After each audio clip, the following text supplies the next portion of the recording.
नमस्कार, मी चेतन किर्दत आणि तुम्ही पाहताय महाटॉक्स लाईव्ह। शिवडी ते नावाशेवा दरम्यान अटल सेतू बनवण्यात आलेला आहे। काही दिवसांपूर्वी या अटल सेतू म्हणजेच मुंबई ट्रान्स हार्बर लिंक रोडचं उद्घाटन जे आहे हे पंतप्रधान नरेंद्र मोदी यांच्या हस्ते करण्यात आलं होतं।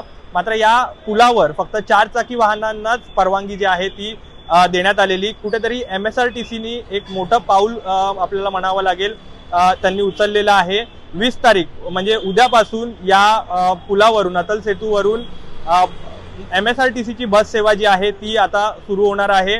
उद्या पुणे ते मुंबई अशा 2 बस ज्या आहेत त्या सकाळी सुरू होणार आहेत, तर मुंबई ते पुण्यापर्यंत देखील या बस सेवा ज्या आहेत त्या सकाळी सुरू होणार आहेत। आपण जर पाहिलं तर पुण्यावरून मुंबईच्या दिशेने यायला 2 बस ज्या आहेत त्या दिलेल्या आहेत। सकाळी 7 वाजता जे आहे ते पुणे स्टेशन पासून मंत्रालयापर्यंत एक बस सेवा असेल, तर दुसरी बस सेवा जी आहे ही स्वारगेट पासून आहे।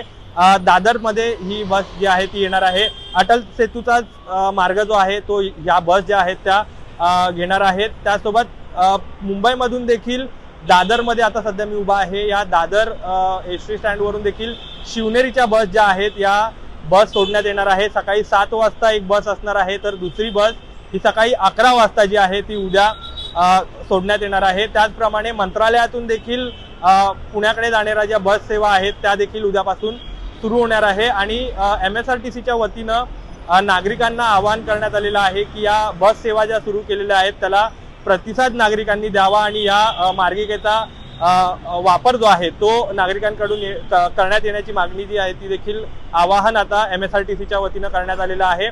त्यासोबत आपण जर पाहिलं तर या बस सेवा जे फेरी जी सुरू केलेली आहे या बसमध्ये 75 वर्षांवरील ज्या व्यक्ती आहेत त्यांना मोफत प्रवास असणार आहे।